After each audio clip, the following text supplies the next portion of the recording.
Salut tout le monde, merci de nous rejoindre pour un nouveau numéro de PLB Club, votre émission sur le foot anglais et le foot allemand. On va parler comme d'habitude de l'actualité, des affiches de la Première Ligue et de la Bundesliga avec Phil. Salut Phil. Bonjour. Salut Philippe. Salut Jean-François, c'est chouette de vous avoir en plateau. C'est chouette aussi aujourd'hui d'avoir Anthony. On est très content de l'accueillir. Salut Anthony. Anthony Vandenborg, comment vas-tu ? Ça va très bien et vous ? Très bien, très bien. C'est chouette de participer à cette émission. Encore merci. On va évidemment parler de ce fameux choc de la Première Ligue, choc qui aura lieu dimanche prochain, Manchester City-Arsenal. Alors, on va voir toi, Jean-François, qui était à Stamford Bridge pour la victoire de Chelsea City, oui. Voilà, et on a aussi donc avec nous Anthony qui lui était en plateau du côté de PlaySport pour la défaite d'Arsenal face à Bournemouth. Et puis on a Anthony qui a un ami qui sera sans doute champion dans quelques jours. C'est sur le fil, ça se joue tout juste, c'est tout juste. On en reparlera dans un petit instant. Voici notre chapitre anglais. Et comme d'habitude, un regard tout d'abord sur les prestations des Belges en Première Ligue. 9 Belges ont participé aux rencontres, ce qui n'est pas mal. 6 d'entre eux étaient titulaires. C'est pas mal non plus. Il n'y a plus de blessés non plus en Première Ligue pour l'instant. Mais bon, après, les résultats ne sont pas toujours brillantissimes. Les deux plus en vue, finalement, c'est les deux gardiens sur la saison. C'est vrai. Alors, il y a un but de Doku, évidemment, avec City. On va y revenir, mais tu as raison. Un bon Cels, notamment. Oui, un bon Cels, mais on reviendra aussi sur Lamens, c'est un peu plus moyen. Oui. Ouais. Donc voilà, avec des bons arrêts, mais aussi un jeu au pied un peu plus défaillant. Ouais, une défaite de United, c'était lundi face à Leeds, et c'est l'une des surprises du week-end, on y reviendra évidemment. Mais tout d'abord, évidemment, le match au sommet, le match dont tout le monde parle depuis des semaines, ce sera donc dimanche à 17h30, Manchester City face à Arsenal. City est allé donc gagner à Chelsea le week-end passé. Arsenal a été battu de manière surprenante à domicile contre Bournemouth et Arsenal n'a plus que 6 points d'avance et Arsenal a joué un match en plus. Je me tourne immédiatement vers toi, Anthony. Est-ce que l'on peut dire que les Gunners sont cuits ou alors sont-ils capables de réagir ? C'est la question que tout le monde se pose dans le football européen, voire mondial. Tu en penses quoi, toi ? Bon, moi, comme j'ai toujours dit, je pense qu'Arsenal doit être capable, c'est pas qu'ils ont le choix, ils doivent être capables de réagir. Maintenant, il y a le quid du match de Ligue des Champions entre. Est-ce qu'ils vont faire le jouer à fond, pas le jouer à fond ? Ça, c'est un choix de leur équipe. Mais je pense que Arsenal doit être capable de jouer ce match à fond. Ils ont la chance, justement. Pour moi, c'est une chance de jouer City, justement, après la défaite de la semaine passée. Et c'est une balle de match. Ils doivent tout mettre, tous les ingrédients, tous ensemble pour réussir à gagner ce match. Ce sera difficile. Effectivement, match capital. On va revoir quand même les derniers résultats d'Arsenal parce que bon, c'est pas bon. C'est une seule victoire en 4 matchs. C'était au Sporting du Portugal et on rappelle bien entendu que Arsenal joue le match retour ce mercredi avec quand même un petit avantage, c'est d'avoir été gagné là-bas. Mais pour le reste, on sent quand même qu'il y a une sérieuse perte de vitesse. Il y a surtout une grosse difficulté à marquer. Si on regarde sur ces 4 matchs-là, ils marquent 3 buts, alors que ça a quand même été une de leurs qualités. Ils sont plus aussi efficaces sur les coups de coin, notamment. Ça reste l'équipe qui a marqué le plus de buts sur coups de coin, mais ils en ont beaucoup des coups de coin et ils ne parviennent plus à déstabiliser l'adversaire aussi facilement qu'ils le faisaient. À Lisbonne, ils s'en sont sortis de toute justesse. Ils marquent dans les arrêts de jeu. Oui. Ils doivent jouer ce match encore ce soir. C'est pas évident pour l'instant pour eux. Ils ont, Jean-François, un petit avantage quand même Arsenal, c'est qu'un partage à City n'est pas un mauvais résultat. Non, bien sûr. Il faut absolument éviter la défaite. Oui, mais réfléchir comme ça pour eux serait sans doute aussi... le résultat de ça, c'est qu'ils joueraient un petit peu sur les talons et sur la défensive. Et je ne pense pas que face à Manchester City, ce soit la meilleure option. Donc, non, je pense qu'ils doivent se libérer un petit peu. Il y a quelque chose quand même de l'ordre du mental dans ce qui se passe pour le moment.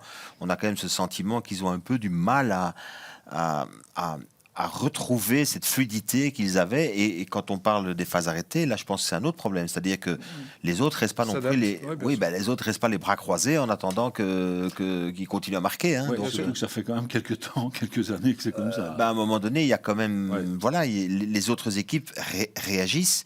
Et je pense qu'aujourd'hui, cette pression qu'ils allaient mettre sur le gardien, aujourd'hui, il y a certains certaines équipes qui trouvent la parade. D'office. Anthony, est-ce qu'on peut parler, selon toi, de fatigue physique, de fatigue mentale, ou alors est-ce qu'il y a peut-être cette psychose de la deuxième place? Et si on parle de fatigue physique, la Ligue des Champions, on verra s'ils sont qualifiés, mais la Ligue des Champions, si elle se poursuit, ça ne va pas arranger les choses non plus, d'autant que City est débarrassé, entre guillemets, de cette Ligue des Champions.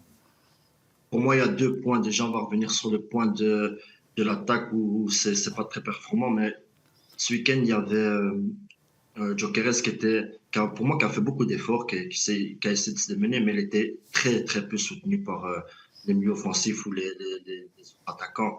Et c'est ça le problème. À part Trossard, mais je pense que Trossard était un peu diminué, c'est le seul qui essaie quelque chose. Quand je vois Martinelli, ok, il essaye, mais c'est jamais concret.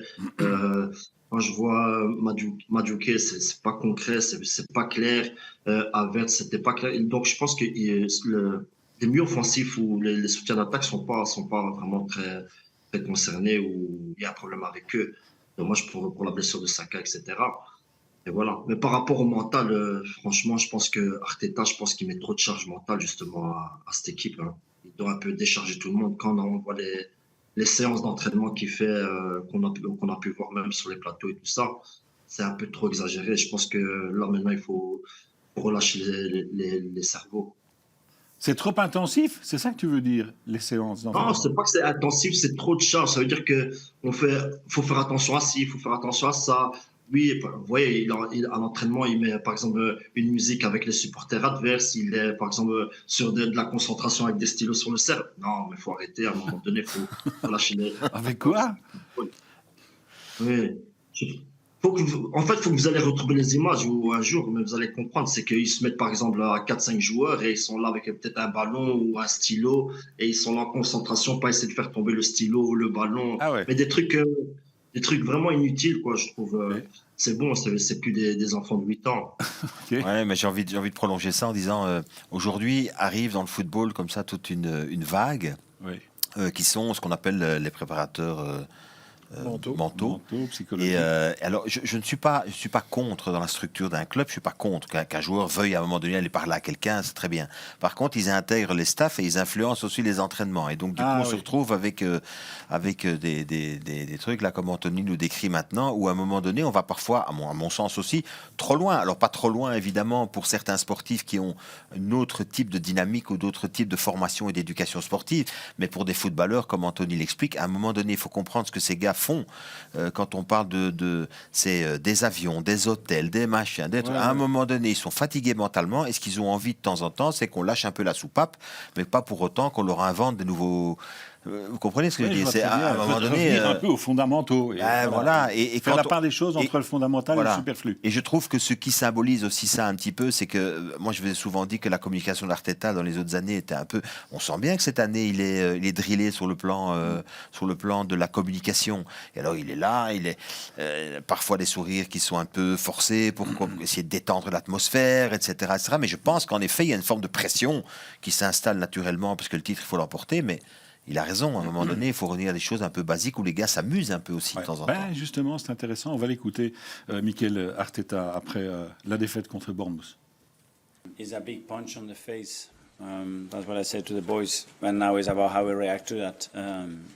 Because it's game on, it's going to require now a big spirit, a lot of fight, and very clear how we're going to approach that. There's no great areas. We are in, we are out. And we need to be very, very, very strong and determined to approach it in a different way that we done today, especially when the game wasn't going our way. But I don't want to put those excuses because we've been playing so many games every 3 days. We're going to have to continue to do that. So that's the context, that's the scenario, and we have to embrace it and especially enjoy the opportunity. That's one of the things that I haven't seen the team today, that level of enjoyment in certain moments. And fight that we have to really change the course of the game when it goes difficult. We're going to have different contexts from here to June, and we need to be able to adapt and resolve all of them if we want to achieve what we want to achieve. That's clear. Bon, il n'a pas vu l'enthousiasme, il n'a pas vu le plaisir, il n'a pas vu la combativité habituelle, mais c'est ce que tu disais il y a un petit instant. Il faut réinsuffler ça, donc. C'est le vrai contraste entre City et Arsenal sur les 3 ou 4 derniers matchs. C'est que du côté de City, on a l'impression qu'ils ont retrouvé le goût de jouer, de s'amuser, et ils font des résultats. Et de l'autre côté, ça m'a fortement marqué contre Bournemouth. Les visages étaient tirés, anxieux. Ils avaient peur de ce résultat.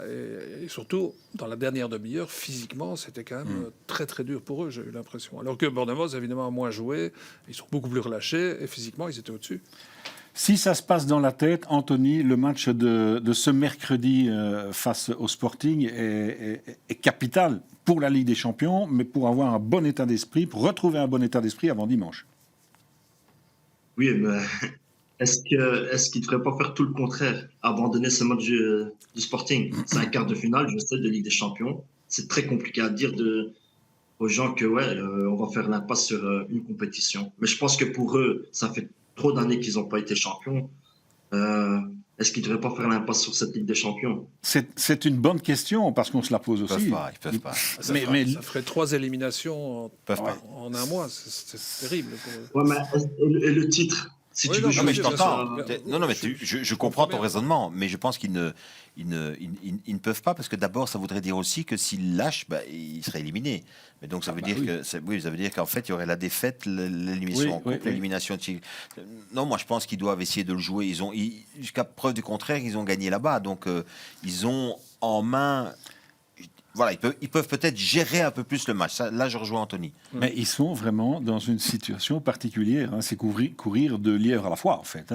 Mais bon, ils ne peuvent pas en lâcher un. Ouais, mais Je ça, comprends. c'est toujours le bien cas sûr. des équipes qui sont en Oui, tête. oui, mais c'est parce que City n'a plus que la Bien Première sûr, Ligue. bien sûr. Bon, Non, ils ont la Cup. oui, ils ont la Cup. Ah, ils ont la ils ont la finale de Cup. Cup. Mais c'est moins lourd qu'une finale de Cup qu'un parcours qui se poursuit en Ligue des Champions, s'il y a les demi-finales, etc. Surtout que c'est contre l'Atlético Madrid. Ça Ah oui, ne fait pas de tout repos non plus. Non, importantissime aussi, bien sûr, le programme des deux équipes. City doit jouer, on le rappelle quand même, un match de plus. C'est un match d'alignement qu'ils vont jouer contre Crystal Palace. Alors, est-ce que le programme des uns est favorable ou pas, est plus facile que le programme des autres, ou l'inverse? Si on fait la comparaison, il y a un match en plus à jouer avec Crystal Palace, mais il y a aussi, parmi les équipes, si on enlève Burnley, c'est toutes des équipes du top 9, contre qui ils doivent jouer City. C'est pas City, c'est pas le cas d'Arsenal. Donc oui, le programme de City est un petit peu plus exigeant que celui d'Arsenal sur cette fin de saison.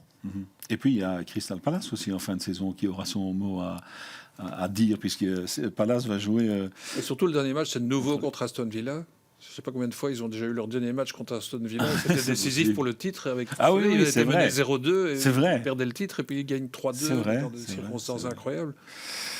C'est vrai. Bon, ben voilà, on verra bien. Ça, c'était pour le programme. Manchester City est donc allé gagner à Chelsea. Très bonne deuxième mi-temps des Citizens. Jean-François, tu étais là-bas. On va en reparler, mais on va d'abord écouter la réaction d'après-match de Pep Guardiola, qui, lui, tempère. Il ne s'emballe pas, forcément. On l'écoute. Of course, Arsenal is a final for us. For them as well, but for us, Arsenal. But after, don't tell me Brentford at home will be easy. Go to Bournemouth. Go to Bournemouth to win. Go to Aston Villa home to win. So still is many things is going to happen. That's why I said yesterday after result Chelsea, relax guys. Relax. Don't think much. The only we have to do is how we will perform today. Against Chelsea is the only thing we have to think about it. We've done a good 3 games, but the best team in England so far is Arsenal. The best team in Europe so far is Arsenal because the numbers are there, the consistency they had. But we have the definitive match ball next Sunday and prepare well this week. Bon, quand il dit qu'Arsenal à l'heure actuelle est la meilleure équipe, ça, sur la saison, oui. Oui, sur la saison, mais ça fait un petit peu partie de la communication aussi. Tu étais donc à Stamford Bridge. Jean-François, ils ont assuré quand même les Citizens, surtout en deuxième mi-temps, évidemment, où là, ils ont émergé. Oui. Ça jouait pas si mal que ça en premier mi-temps, mais ça n'était pas dangereux. C'est-à-dire qu'à un moment donné, c'était cette possession stérile que peut parfois avoir City et qui manque. Et j'avais entendu une remarque très intéressante de Guardiola là-dessus, qui parlait de Cherki, qui a été un élément clé dans cette rencontre, et qui disait « Je préfère voir Cherki près de Haaland que de le voir près de Donnarumma ». Et je trouvais que c'était bien expliqué sur ce qu'il attendait de lui. Ben, je pense qu'à la pause, il a dû lui demander d'avancer un petit peu, d'aller jouer plus haut, et ça a fait toute la différence dans ce match. On va reparler de Cherki dans un instant, mais on va écouter aussi, parce qu'effectivement, cette deuxième mi-temps a été excellente de la part de City et meilleure, plus efficace que la première. Alors, quel a été justement le discours de Guardiola durant la mi-temps de ce match à Chelsea? C'est Jérémy Doku. On l'écoute, qui lève le voile. He just said that we had to, I feel like more go to the right as well. I feel first half we were a lot on the left. On the right we had to have more movement in behind. And when you have more movement in behind, obviously there are other spaces that open. And he just said we had to keep on going. Second balls so that we can keep on attacking. And he just told us obviously time is running, so we have to go and score. And we also know that we have a objective, so that's why it gave us an extra boost as well. I can see you smiling though. Yeah. You believe it's on, don't you? The race, that you could do this, can go all the way. I would be crazy if I wouldn't believe. So I believe obviously that the race is on. We have a big game now. We're going to recover well, and we look forward to it. Tout le monde y croit évidemment du côté de City. Il a fait un bon match. Doku, il a marqué, ce qui est rare. Ce n'est que son deuxième but. Hein. Oui, première mi-temps un peu à l'image de l'équipe, c'est-à-dire ça me manquait un petit peu de percussion, et puis deuxième mi-temps à l'image de l'équipe aussi, c'est-à-dire beaucoup plus agressif offensivement, et son but par exemple dans cette récupération, ça Collective. Oui, collective. Mais, parce qu'on dit toujours oui, il y a une erreur, mais il faut pouvoir aussi tirer profit d'une erreur, et malgré tout récupérer le ballon, avoir cette transition vers le but et cette finition, il faut le faire. Hein, donc Ils ont mangé là vraiment. ouais, donc c'est clair. Et puis tu en parlais il y a un instant, un tout bon Cherki, 2 assists et non des moindres, hein, un pour O'Reilly et un pour Guéhi. Anthony, je sais que tu es fan de ce joueur-là. Cherki, c'est un magicien. Il a été quand même, il a éclaboussé cette deuxième mi-temps certainement de son talent qui est exceptionnel. Hein. Ouais, c'est vrai, il a éclaboussé de son talent, mais il ne faut pas oublier que Cherki, pour moi, n'arrive pas encore à faire 90 minutes. Hein. Il a encore beaucoup de choses à corriger, même si on va pas parler sur son talent, on sait qu'il a le talent. Et Pep Guardiola a vraiment raison, il doit vraiment apprendre à rester en haut du terrain et pas venir en bas. Et le problème avec ces joueurs-là, c'est quand ils sont trop en confiance, ils veulent tous les ballons et ils déjouent. Et c'est ça le seul truc qu'il faudra qui gomme encore cette saison. Et pour le reste, c'est un joueur talentueux. Quand on voit les visages de Doku, Cherki, ça, c'est les visages pour moi qui peuvent ramener un titre. À Arsenal, on n'a pas ces visages-là. Quand on voit les visages de certains du Bayern, ça, c'est des équipes qui vont vers le titre, mais pas des visages fermés, anxieux, stressés. Là, ça ramène probablement que des mauvaises choses. Oui, c'est ça. Hein. C'est la tension, le stress, évidemment, hein, qui est le principal rival d'Arsenal. Vas-y. J'ai eu Cherki à l'interview après, oui. Et il est au-delà du formidable joueur qu'il est, mais là, je rejoins totalement les propos d'Anthony, c'est-à-dire qu'il y a une espèce de déconstruction comme ça qui émane de lui, oui. Et qui fait que même vis-à-vis de ses partenaires, et je trouve même que, je ne sais pas si vous avez vu le body language des 2 entraîneurs qu'on vient de diffuser, oui. Ça n'a strictement rien à voir. Il y en a un qui est rigide, oui. Il y a l'autre qui est beaucoup plus tranquille et beaucoup plus cool, et je pense que Pep a aussi cette expérience-là derrière lui, et bon... l'interview de Doku, c'est vrai, il est souriant, il a fait 5 ou 6 interviews juste à côté de moi là, ce dimanche. Donc oui, il semblerait, après, attention, il y a de la qualité du côté d'Arsenal, ils sont totalement capables de se reprendre. Il ne faut pas non plus il ne faut pas les enterrer tout de suite, non, bien sûr. Non. Bien sûr que non. Mais bon, au moins on a du suspense. Au moins c'est assez extraordinaire, on vit quand même une saison en Angleterre qui est...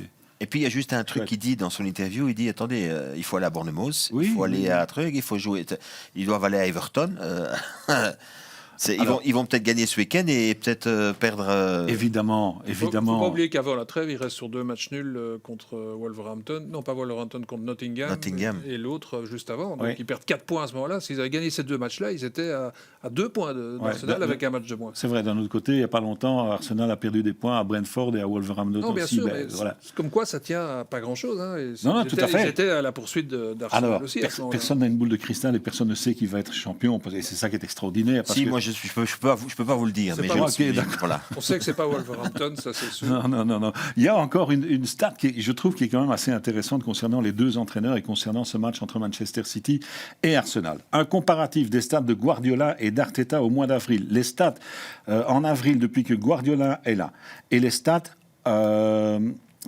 d'Arteta depuis qu'il est là à Arsenal. Donc c'est tous les mois d'avril cumulés, c'est ça? Oui, tous les mois d'avril d'accord, ok, cumulés. oui, ok. Ça veut dire 79% de victoires pour Guardiola, 42% pour Arteta. Il y a quand même une grosse différence là. Et c'est presque chaque saison. Et surtout 30% de défaites. C'est parce que le nul à la limite, bon, mais 30% de défaites, c'est beaucoup. Ouais, mais c'est pas le sentiment. Enfin, je vais me tourner encore vers Anthony, mais Anthony, je sais pas si c'est un épuisement mental ou physique. Quel sentiment? Mais c'est lié, hein. Ouais, bah oui. Physiquement, c'est lié. Donc, c'est un peu des deux. Mais après, faut pas oublier que Guardiola, il a quand même beaucoup d'expérience et il a vu beaucoup plus de choses que Arteta. Donc aussi, Arteta, c'est, on va dire, pas un jeune entraîneur, mais quand même, il débute il me fait un peu penser à Simeone, son parcours à toujours vouloir chercher cette première place, aller le plus loin possible en Ligue des Champions. C'est à peu près le même parcours que Simeone, où il dépense beaucoup d'énergie, d'afflux nerveux. Et voilà.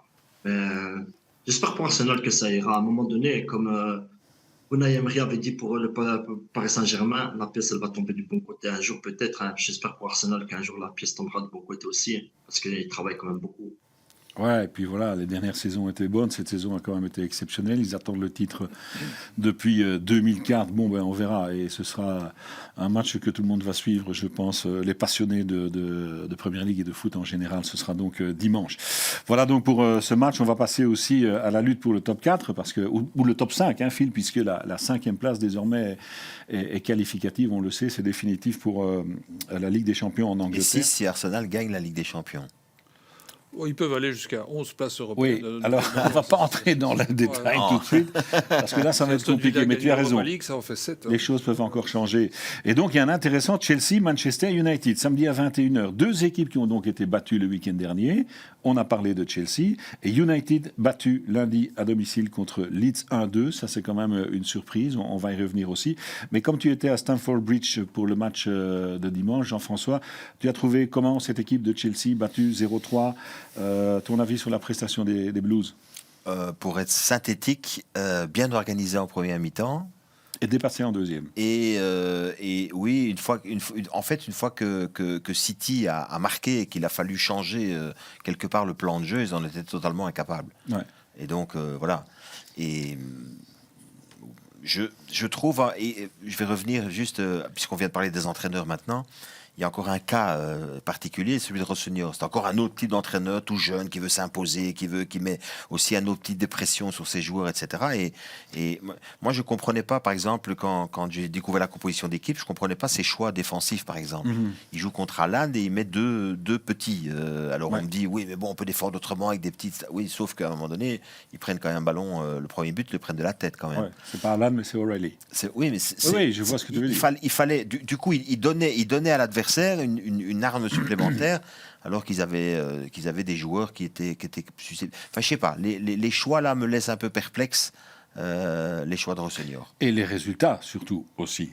3 défaites d'affilée, 4 défaites sur les 5 derniers matchs de Première Ligue. On ajoute 2 défaites en Ligue des Champions contre le Paris Saint-Germain. Chelsea est 6e à 4 points du top 5, Phil. Ça va être difficile. C'est très très serré. Il y a beaucoup d'équipes qui peuvent encore aller chercher cette 5e place, voire la 4e, parce que du côté d'Aston Villa, c'est pas non plus super fort pour l'instant. Donc je pense que jusqu'au bout, ça va se jouer et qu'il y a beaucoup d'équipes qui montrent de bonnes choses. Hein. Moi, je pense à Brentford, je pense à Everton, je pense même à Bournemouth, qui revient dans le parcours aussi. Oui, tout à fait. C'est intéressant, quoi. Pour en revenir à Rossonio, dont tu parlais il y a un instant, Jean-François, on va l'écouter. C'est vrai qu'on en a déjà beaucoup parlé dans cette émission, et la semaine dernière notamment par rapport à la suspension par le club d'Enzo Fernandez. Voici la réaction. Et regardez aussi, comme dit Anthony, son visage, Liam Rossonio, après la défaite face à City. Right now, we are still in the race for the Champions League. We still have the possibility to win the FA Cup. I have to change it now.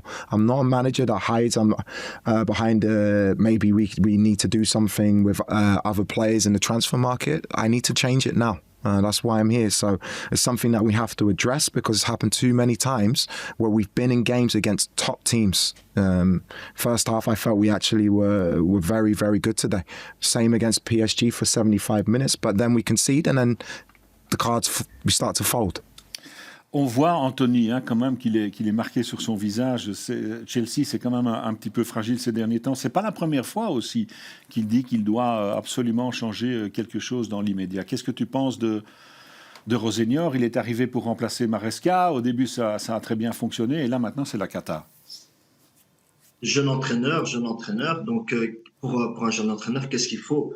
Je pense qu'il a la malchance de ne pas avoir des leaders, mais je ne parle pas sur le terrain, même des leaders de vestiaire. Il n'y a pas que sur le terrain, il faut aussi que ce soit dans le vestiaire. Par exemple, on va prendre le cas de City où tu as des Rodri, tu vas prendre, je ne sais pas moi, à United, tu as peut-être un Casimiro et tout ça. Et moi, je ne vois personne comme leader dans ce vestiaire à Chelsea. Je ne vois pas quelqu'un de poigne, qui a de la poigne. Ok, peut-être il y a deux, trois bons capitaines, c'est possible, mais je ne vois pas quelqu'un qui a de la poigne qui peut remettre ce vestiaire dans l'ordre. Comme nous, on avait un peu à l'époque avec des Etterberg, Anderlecht, des gens comme ça, mais pas seulement capitaines, mais des vrais leaders qui ont de la pointe. Là, j'ai l'impression que c'est un groupe de jeunes qui est un peu farfelu, que tout va dans tous les sens, et voilà. Une politique de transfert aussi qui est assez particulière. Oui, mais le symbole aussi, c'est la disparition de Cole Palmer en tant que, ça fait leader un an. et d'efficacité. Il n'a jamais été un leader dans le vestiaire. Non, il aurait pu le offensif, devenir oui. avec tout ce qu'il apportait en termes d'efficacité sur le terrain. Ouais, mais moi, je parle de leader de Oui, non, vestiaire. bien sûr. Caicedo, Enzo Fernandez. C'est Enzo Fernandez qui doit l'être. Ouais, mais pour moi, c'est des bons capitaines, peut-être. Mais pour moi, c'est pas ces leaders. Ils n'ont pas cette poigne pour soulever le vestiaire. En tout cas, D'où le conflit entre nous. Ouais. C'est-à-dire qu'à un moment donné, moi je comprends que. Je prends le cas de Fernandez. S'il doit être leader, mais que le leader, entre guillemets, je mets des guillemets parce que je rejoins évidemment le raisonnement d'Anthony, mais que ce leader-là, ou celui qui est supposé l'être, vous parle de Madrid, forcément, c'est ça qui crée une polémique en interne avec un entraîneur qui... Moi je trouve qu'ils ont fait une tempête dans un verre d'eau, là, ils ont pris un risque complètement idiot. De faire ça. Et en Angleterre, ce qui se disait ce week-end, quand j'écoutais un peu la presse et les journalistes, etc., et certains supporters d'Arsenal, qui trouvaient même qu'à la limite, c'était presque falsifier la compétition de suspendre le joueur. Donc voilà. Il ne faut pas oublier l'aspect financier. Je suis quand même très étonné que Rosseigneur parle de nouveaux joueurs alors qu'ils n'ont pas le droit à des transferts cet été. Il a dit qu'il ne demandait pas ça. Non, d'accord, mais... bon, il faisait allusion quand même. Mais de toute façon, ils ne peuvent pas. Non. Ils ont été condamnés suite aux affaires encore d'Abramovich, notamment le transfert d'Eden Hazard à l'époque, et puis surtout, ils ont annoncé quasiment 300 millions d'euros de dettes pour l'année précédente. 300 millions de pertes, et je signale qu'ils ont pris pour cet été-ci 210 millions, d'accord ? Et sur les 210 millions, il y a un joueur qui est en train de réussir, c'est l'attaquant, Joao Pedro. Pour le reste, les autres, on ne sait pas où ils sont. Je ne sais pas, Gittens, ils ont payé ça, je ne sais plus, 40 millions. Je ne dis pas que c'est un mauvais joueur. Non. Je dis juste qu'à un moment donné, sur les 210 qu'ils ont fait là pendant l'été, ils ont assez peu de satisfaction. Mais, question subsidiaire, est-ce que c'est pas leur place, là où ils sont, sincèrement ? Parce qu'en fait, est-ce que c'est pas la place de Chelsea en reconstruction ? Parce que c'est un peu le problème aussi, c'est-à-dire toujours la pression qu'on met. Je comprends qu'il faut un ticket pour la Ligue des Champions, c'est mieux, et ça rapporte de l'argent, etc. Ça, mais est-ce que sportivement, c'est pas leur place ? Sportivement, oui, je crois. Je sais pas. Ouais. Anthony, qu'est-ce que tu en penses ? Chelsea est à sa place ? Non, pour moi, Chelsea doit... Franchement, je faisais partie de ceux qui avaient beaucoup d'espoir en Chelsea, et notamment, j'avais expliqué par rapport à la Coupe du Monde des clubs. C'est vrai. Mais là, pour moi, Chelsea, avec tout ce qu'ils font, comment c'est géré, ils doivent descendre au classement encore. Qu'ils comprennent bien, qu'ils font vraiment une chute brutale pour qu'ils comprennent un peu qu'ils sont dans le faux. Un petit peu comme Tottenham, mais bon, pas si loin quand même. Mais on en reparlera, on va reparler de Tottenham un petit peu plus tard, évidemment, parce que c'est important aussi. Mais bon, pour en revenir à ce match de Chelsea, c'est Manchester United donc qui accueille, qui va à Chelsea, c'est à Chelsea. Oui. Et United a été battu par Leeds lundi. On sait qu'il y a une grande rivalité. Mais ça veut dire aussi que ça fait 4 matchs maintenant qu'ils n'ont plus gagné Chelsea à domicile. Hein. Donc un cinquième face à Manchester United serait catastrophique. Et Manchester United qui a été perdre ce match contre Leeds lundi, là, voilà. Avec une exclusion de Lisandro Martinez qui a tiré les cheveux, mais pas très fort. On a eu l'impression quand même que Manchester United retombait dans ses travers d'avant Carrick. Dans ces derniers temps, ça roule moins bien. La presse commence à être de nouveau un petit peu sceptique par rapport au choix. Et c'est une grosse défaite face à Leeds. Oui, parce qu'il y a cette rivalité en plus, qui est ancestrale. Voilà. Après, ils ont quand même toujours 7 points d'avance sur Chelsea qui est 6e. Hein. Bien sûr. Donc ça veut dire que l'objectif de United, c'était quand même retrouver la Ligue des Champions. Et sauf catastrophe, ils y seront. Mais ce sera un match intéressant aussi pour le top 4. Et puisque l'on parle de Manchester United et de Chelsea, ces deux équipes qui ont donc remplacé leur entraîneur au début du mois de janvier, on va effectivement parler de Tottenham qui, fait tourner un petit peu les entraîneurs depuis le début de la saison. C'est un cauchemar qui se poursuit. Premier match de De Zerbi sur le banc de Tottenham, défaite 1-0 à Sunderland. Tottenham est 18e en position de relégable avec 2 points de retard sur West Ham. On va écouter Roberto De Zerbi, le nouvel entraîneur après la défaite à Sunderland. I can understand everything. I can understand it has been a very tough season.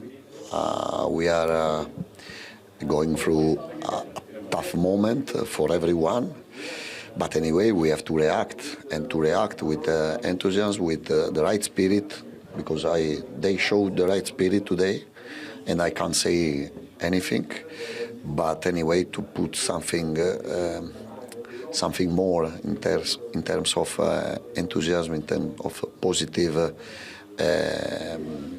way to work, to play, to enjoy with the ball, because the qualities of the players are amazing. We have to believe more in ourselves, more in our teammate, and the crucial part is to win a game. One game.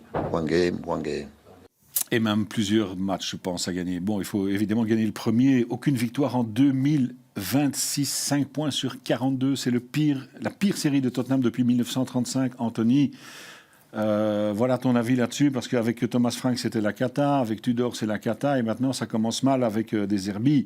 Ils accueillent Brighton samedi. Victoire impérative.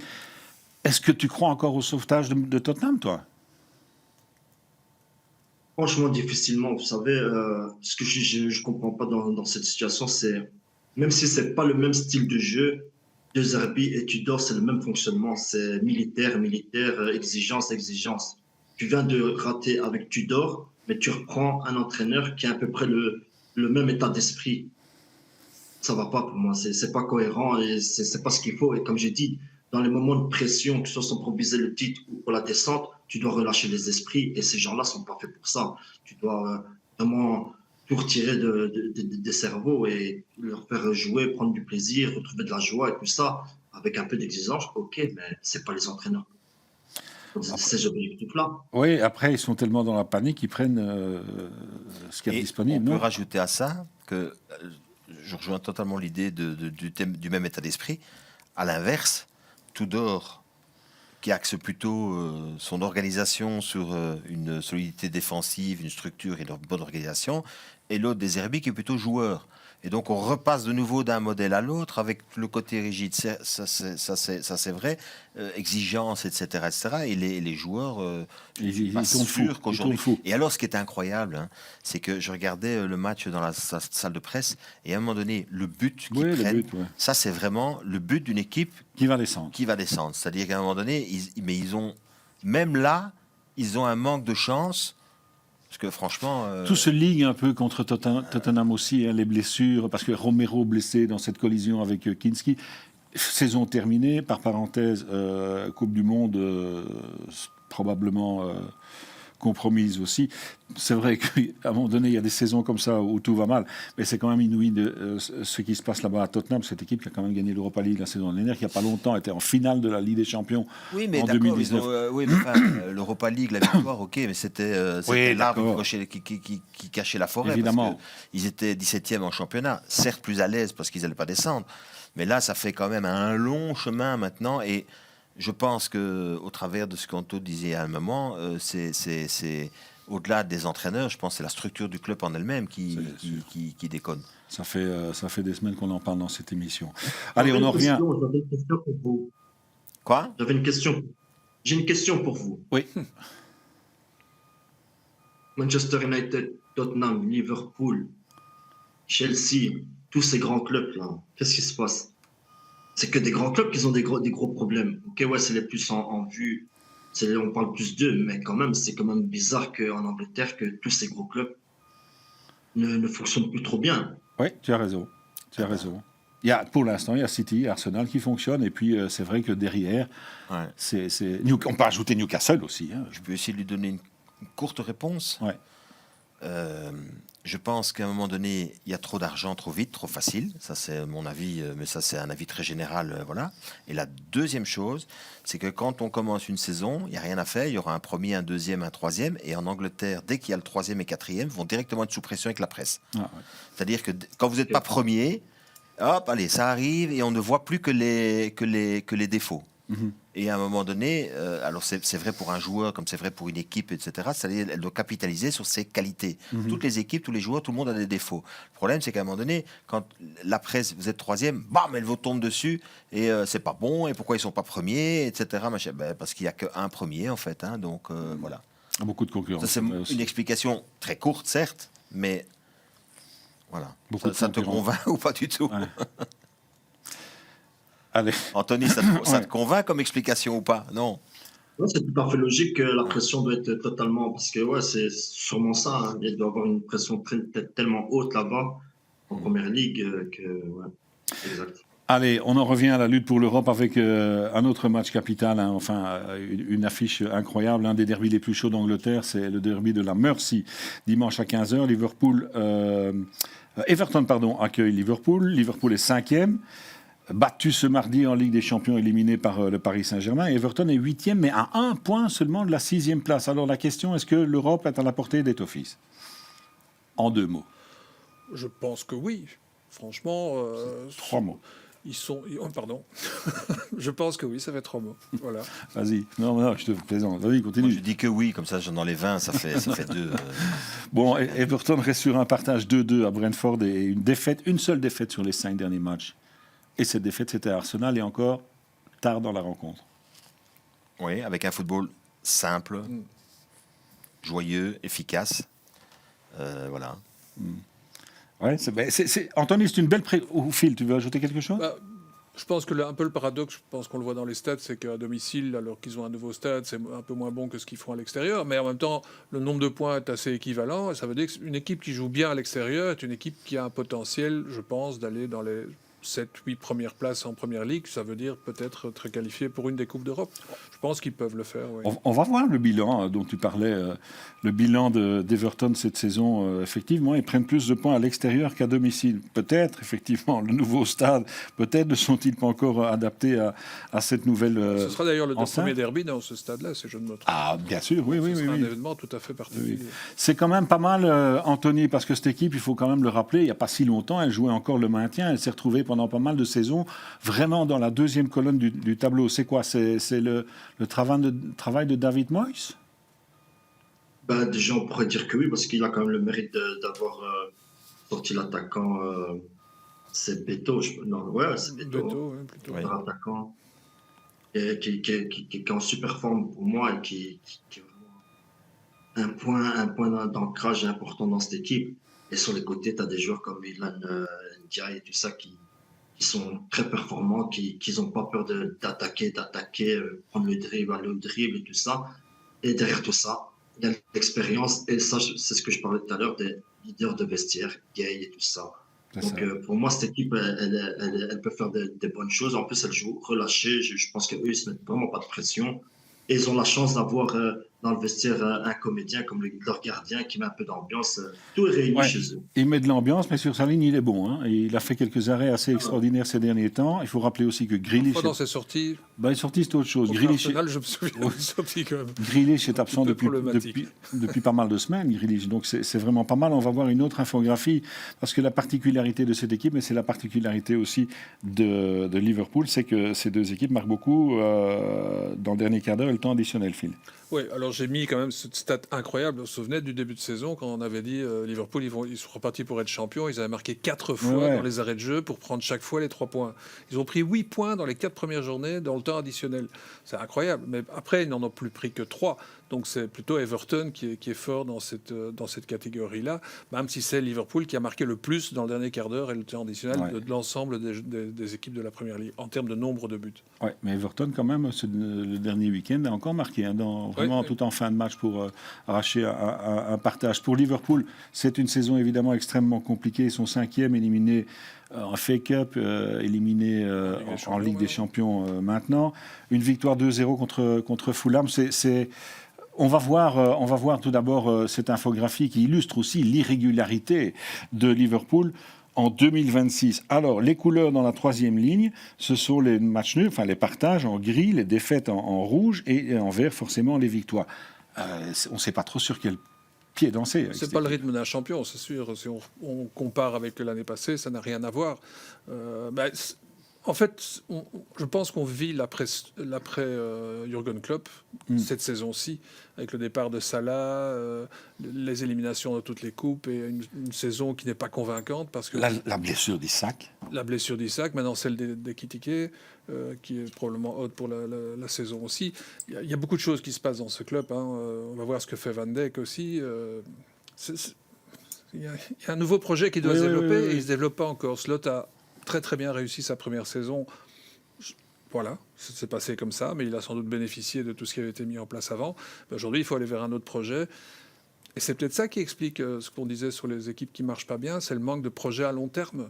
Je pense qu'il y a plus de projets à long terme dans des équipes comme Brighton, Everton, même Bournemouth, que dans celles qu'on citait, Chelsea, Manchester United. Et c'est ça leur problème. Oui, parce qu'il y a une urgence. Voilà, Philippe. exactement. Il y a une urgence. Parce qu'il faut être premier. Il y a une être au moins en urgence Ligue parce des qu'il Champions. faut être là et que la pression ne sera pas la Voilà, même tout à et fait. que les journalistes vous tombent dessus pour un oui, pour un non et que voilà. Anthony, c'est une saison compliquée hein, du côté de Liverpool. Comme vous l'avez dit sur le plateau, il faut quelque chose de nouveau. Je pense que c'est un peu triste à dire, mais il faut que Salah, Van Dijk, Robertson, cette génération qui a tant gagné. Dans le foot, c'est comme ça, il faut passer à autre chose maintenant. Il faut leur faire des bons adieux. Et je pense que même Van Dijk, il doit trouver un nouveau défi. Et il faut repartir sur une feuille blanche à Liverpool. Et très vite. Justement, tu parles de renouveau. Il y a quand même un petit joueur qui s'est particulièrement illustré face à Fulham, c'est Rio Ngumoa. On le connaît parce qu'il est quand même déjà monté pas mal de fois au jeu. Il a marqué un superbe but. Il n'a que 17 ans. Il a été formé à Chelsea. C'est un crack, ça, Anthony, non? Ouais, comme beaucoup de cracks qui sont formés à Chelsea, qu'on retrouve sur les terrains de la Première Ligue un peu partout. Ouais.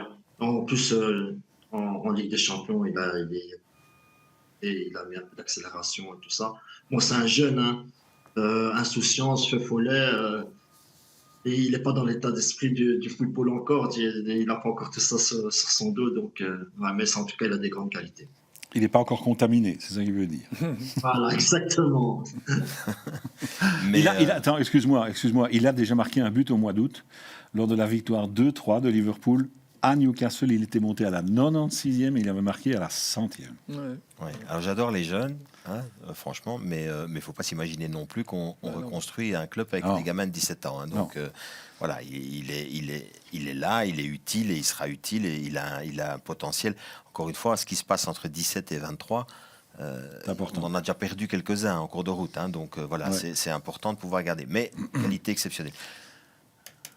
Contre PSG hier, Oui. ce qu'on a vu en fait, c'est qu'ils sont plus à ce niveau-là. C'est fini, ils sont balayés par le PSG, ça va trop vite pour eux. Il parlait de Van Dijk et ça va beaucoup trop vite. C'est vrai. Donc à un moment donné, il y a une évolution aussi du football européen sur la vitesse, la percussion des attaquants, c'est hallucinant ce qui se passe aujourd'hui à ce niveau-là. Et vous prenez toutes les équipes qui sont présentes. Prenez le Bayern, ils ont des attaques de feu, ça va à 200 à l'heure, et à ce jeu-là, Liverpool aujourd'hui est un peu dépassé. On reparle de renouveau, justement, puisqu'il y a des anciens qui s'en vont. On a appris, évidemment, mais on le savait, que Salah allait quitter le club en fin de saison. Andy Robertson aussi va quitter le club. C'est aussi un monument, quand même. Il est arrivé en 2017, donc ça fait 9 saisons. Il était arrivé. Il aurait un accord avec Tottenham. Ça ferait encore une belle affaire. Pour jouer en Championship. Ouais. Non. S'ils vont en Championship, l'accord est annulé. Okay. C'est bien, hein. ça te fait rigoler, ça, Anthony. Ouais, c'est vrai. Tu as un accord avec Tottenham, tu t'imagines pas que ça va jouer en Championship et il faut faire attention maintenant dans le football. Hein. Ouais, effectivement. C'est une saison bizarre quand même, qui est exceptionnelle pour les amateurs neutres que nous sommes, évidemment. Moins pour les supporters de Liverpool cette saison. Et de Tottenham aussi. Tottenham, oui, encore pire. Ça, imaginez qu'Arsenal soit champion et que Tottenham descende. Oui, mais après, je sais bien que c'est difficile, mais si on prend le problème d'un autre, ils vont avoir leur qualification pour la Ligue des Champions. Sans doute, en tout cas c'est pour ça. Et puis après, pour le reste, on peut avoir de temps en temps quand même des moments où ça va un peu moins bien. Et puis, Évidemment. Allez, voici le programme des matchs de Première Ligue sur Play Sport pour conclure ce chapitre anglais. Brentford face à Fulham, Leeds, Wolverhampton. Là, on est dans le bas du classement. Tottenham, Brighton, capitale évidemment pour les Spurs. Chelsea United, on en a parlé. Et puis dimanche, la suite avec Everton, Liverpool, le derby. C'est un super week-end. C'est un super week-end. Regardez, Aston Villa, Sunderland, c'est pas mal. City, Arsenal, n'en parlons même plus. Et Crystal Palace, lundi, accueillera West Ham. West Ham qui est en train de se sortir tout doucement de la zone rouge. On passe maintenant à notre chapitre allemand. Avec les stats, comme d'habitude, de nos Belges dans ce championnat d'Allemagne, qu'est-ce qu'on va retenir de ce tableau, les amis ? Qu'il n'y en a aucun qui... C'est un peu désespérant. C'est un peu désespérant, oui. Bon, oui, mais enfin, il y a quand même Linen est revenu. Voilà, Van de Voort, Théâtre, Castromontes titulaire. Petit souci pour Sambi Lokonga qui n'a pas joué avec Hambourg contre Stuttgart. Petit souci musculaire. Il y en a beaucoup quand même, hein, non Un peu fragile. Encore une fois, on n'a pas le temps de discuter de ça maintenant, mais c'est exigeant le football de haut niveau. Oui. C'est exigeant parce qu'on parle toujours de l'exigence physique, mais mentalement c'est fatigant, et quand on est fatigué dans sa tête, souvent c'est le corps qui réagit. Mais l'important pour Hambourg, c'est qu'ils sont en bonne passe de se sauver. Hein. Oui, ils ont été battus 4-0 à Stuttgart, mais en principe, il ne devrait pas y avoir de problème. L'affiche de cette 30e journée de Bundesliga, elle va évidemment opposer le Bayern Munich à Stuttgart. Ce sera dimanche à 17h30. Le Bayern qui pourrait donc être champion d'Allemagne dès ce week-end, à 4 matchs de la fin quand même. Tu expliques rapidement les si le Bayern gagne, les conditions. Dortmund ne gagne pas, ils sont champions. Le Bayern doit faire mieux que Dortmund. Un nul ne suffit pas. Quoique, oui. Non, parce qu'ils ont 12 points d'avance. Oui, ça peut suffire. Ils doivent faire mieux, exactement. Enfin, même s'ils gagnent tous les deux, ils seront à égalité. Les autres ont 40 buts de différence. Il y a 47 buts de différence. Ceci dit, Dortmund joue samedi contre Hoffenheim. C'est un déplacement difficile. Ça veut dire que, c'est un déplacement difficile, mais ça veut dire que le Bayern... Et puis ils jouent contre le Real ce soir, donc c'est un match, ils ont gagné là-bas, mais enfin, il faut quand même... Le Real ne va pas se laisser faire, quoi. En tout cas, un gros match. Bien sûr, c'est une saison exceptionnelle pour le Bayern. Question que je pose, oui, forcément, je me tourne vers toi, Anthony. Tout le monde sait que Vincent Kompany est ton ami, mais alors, est-ce que Vincent fait déjà, j'insiste vraiment sur le mot déjà, partie des tout grands entraîneurs, ou alors est-il encore en devenir dans ce cadre-là ? Non, moi, je vais prendre seulement le cas du Bayern, où je pense que on avait dit que comment devenir plus grand qu'un Pep Guardiola, qu'un Ancelotti, qu'un Tuchel et tout ça. Ils gagnent tous. Donc c'est avec les stats, et en fait, il est en train de casser tous les stats, en fait, Vincent. Donc déjà de ce côté-là, il fait parmi des tout grands. Et maintenant, en Europe, on verra. Hein. Il y a un match ce soir et il est capable. Hein. Il est capable et il est déterminé. Il a une vision depuis très longtemps. Et c'est en train de se dessiner. Hein. Mais attention. Ah, il faut toujours confirmer. Est-ce qu'il est parti, c'est difficile à dire, hein, mais pour une carrière comme Guardiola, Ancelotti, des Mourinho, ce calibre-là? Bah, le problème au Bayern, c'est que ce qu'on attend, c'est qu'on gagne la Ligue des Champions. C'est pour ça que Guardiola est parti aussi. Il n'a pas gagné la Ligue des Champions et ça s'est terminé. À un moment, gagner le titre, c'est presque normal. Oui. Bon, après, il y a tout ce qu'il a montré avec son équipe cette saison. Et je pense que, pour moi, ce sont les favoris pour cette Ligue des Champions. Parce qu'il y a un enthousiasme, une structure, un public. Ils ont tout pour remporter surtout dans des doubles confrontations. Aller gagner au Real, bon, c'est quand même pas simple non plus. Ils font des choses. Le tour suivant, ce sera probablement Arsenal. Ce sera difficile aussi. Pardon, non. Si, c'est Arsenal le tour suivant. Non, Arsenal. Non, c'est Atlético, Arsenal. Pardon. Non, Oui, ouais, je me trompe alors. Non, c'est Bayern PSG en demi-finale. Voilà, c'est ça. Si le Bayern se qualifie. Donc c'est le PSG, ce ne sera pas simple. Mais s'ils battent le PSG... On verra. En fait, Anthony, il a tous ceux qui le connaissent, et depuis toujours, il est comme ça. Moi, je me souviens que la première interview que je fais de lui, il a 10 ans, il est déjà en train d'expliquer... Vincent. Oui, Vincent. Vincent, excuse-moi. Mais attends, c'est parce que tu vas devenir aussi un grand entraîneur, donc s'il te plaît... Ouais, mais surtout quand il a 10 ans, c'est vraiment Vincent. Donc, non, il a 10 ans au moment où je l'interroge la première fois. Il est déjà il a déjà une réflexion différente de celle Je me souviens très bien de cette interview. Attention, quand on parle de carrière, c'est aussi la façon dont la carrière va se profiler. Parce que je reste convaincu qu'aujourd'hui, il a le profil d'entraîner les toutes grandes équipes. Et les entraîneurs qui ont ce profil-là n'ont pas toujours le profil pour aller entraîner les équipes. Souvenez-vous, à Burnley, quand ils montent en première ligue, c'est plus compliqué parce qu'il veut faire passer un message et quelque chose qui, du coup, est plus compliqué à faire passer parce qu'il n'est pas avec les meilleurs. Et donc, il faut parfois... parce qu'il a aussi la rigidité qu'est la scène dans ses idées. C'est-à-dire qu'à un moment donné, il va aussi vouloir mourir avec ses idées et ce qu'il pense du football. Il est en tout cas déjà entré dans l'histoire du Bayern, hein, avec 105 buts marqués par leur Bayern cette saison. Le record de la saison 1971-1972, c'est-à-dire 101 buts, est pulvérisé à 5 matchs de la fin, ce qui est quand même assez incroyable. Même si, effectivement, il a les joueurs pour, les Kane, les Diaz. Mais il faut les faire jouer, ces gars-là. Oui, mais tous les entraîneurs du Bayern les ont eus. Hein. Oui, mais je sais très bien que c'est son mérite aussi, hein, bien entendu. Donc c'est quand même déjà un record extraordinaire. Et puis alors, puisqu'on parle des records, il y a le record de buts en une saison, mais à titre individuel. Kane, il en a marqué 31. Le record, c'est Lewandowski, 41. Lors de la saison 2020-2021. Donc Kane, il doit encore en marquer 11 pour battre ce record. Ce ne sera pas sa priorité d'ici la fin de la saison. Non, mais il n'a pas joué le week-end dernier, légèrement blessé, tout ça pour être ménagé. Pour jouer ce soir. Ben voilà. Et pour tous les jeunes gars qui nous regardent et il y a une vidéo de Kane qui est sur les réseaux sociaux où il parle des éléments clés pour un attaquant et il explique que pour lui, le plus important pour l'attaquant, c'est 1, le scanning. 2, le placement. 3, la qualité du contrôle. Et 4, le choix au moment de la frappe. Vous avez vu le nombre de fois... Lui, il ne frappe pas comme un sourd. Hein. Non. Il a toujours le geste juste. Parce surtout son premier contrôle. Son premier contrôle, évidemment. Le meilleur attaquant du monde, Anthony. Ouais, en tout cas... Le plus efficace.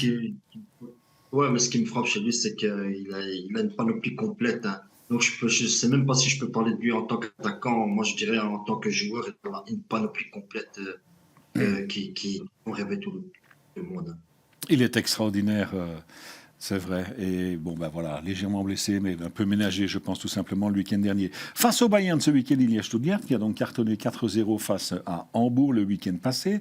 Stuttgart, 3e à égalité de points avec Leipzig et 4 points de plus que Leverkusen qui est 5e, c'est ça qui est important. Mais surtout, Undav ne sera pas là pour jouer contre le Bayern parce qu'il a pris une bête carte jaune face à Hambourg. Il sera suspendu. Il sait choisir ses absences, hein, lui, c'est bien. Il n'a pas envie de prendre une gifle. Pas. Si vous me posez la question à moi, ça ne m'étonnerait pas. Et toi, Anthony, ça ne t'étonnerait pas que Undav ait pris une carte jaune comme ça pour ne pas jouer contre le Bayern ? Moi, si je suis défenseur, je vais peut-être prendre une carte jaune pour ne pas jouer contre le Bayern, mais pas si je suis attaquant.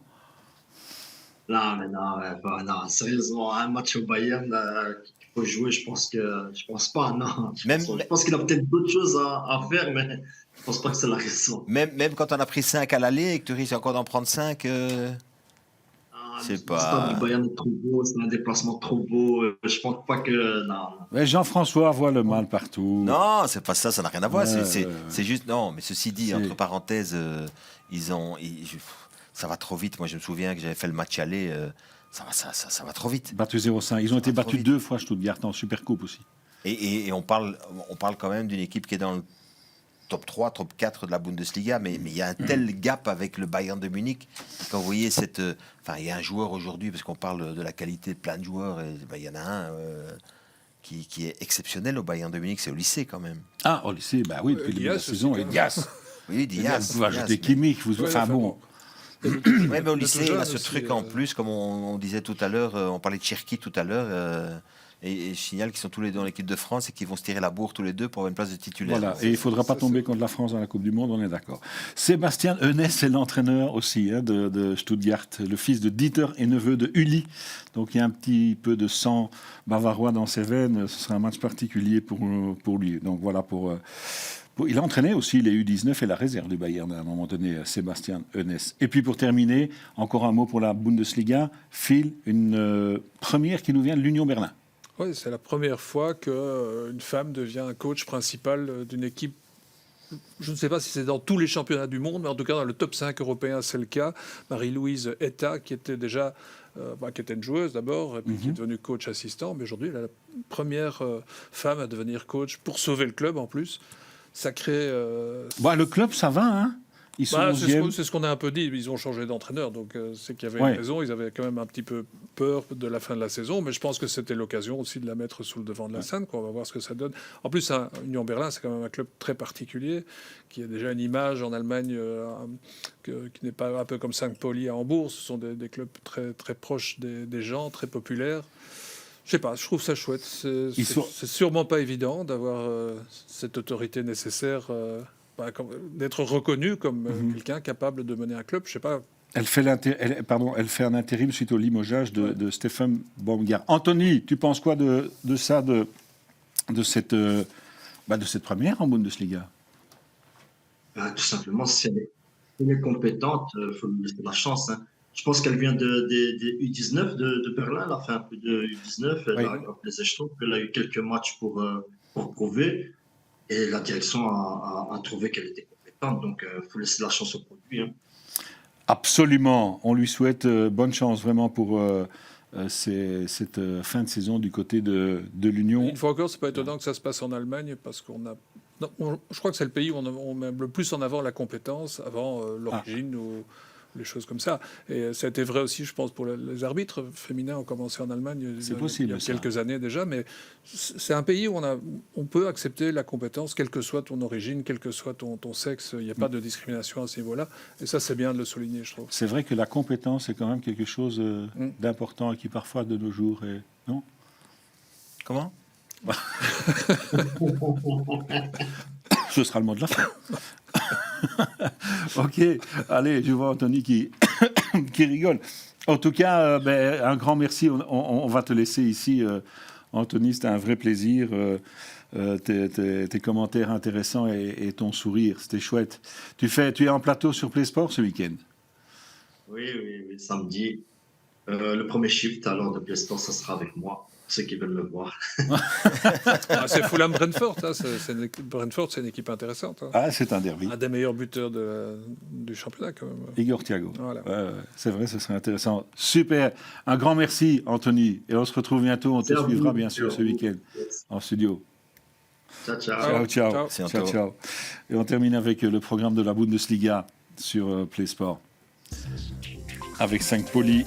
Cologne, là on est dans le bas du tableau évidemment, c'est vendredi Hoffenheim Dortmund avec Jean-François. Francfort, Leipzig, c'est pas mal non plus, même si Francfort est un petit peu en dehors de la lutte pour le top 4.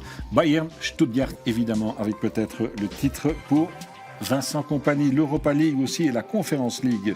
C'est ce jeudi à AZ Alkmaar, Shakhtar, ce sera avec Baptiste, je pense, Nottingham Forest, Porto avec toi, Phil, et Fiorentina, Crystal Palace, ce sera avec votre serviteur.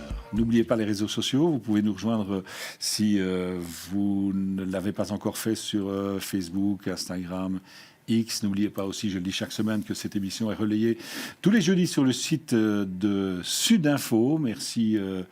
Sur notre compte YouTube. Et le compte YouTube aussi. Merci Phil, merci Jean-François, merci à toute l'équipe technique. Rendez-vous la semaine prochaine pour un nouveau PLB Club. Et n'oubliez pas, ne loupez surtout pas, bien sûr, ce choc en Première Ligue. Ce sera dimanche. À très bientôt. Bye bye.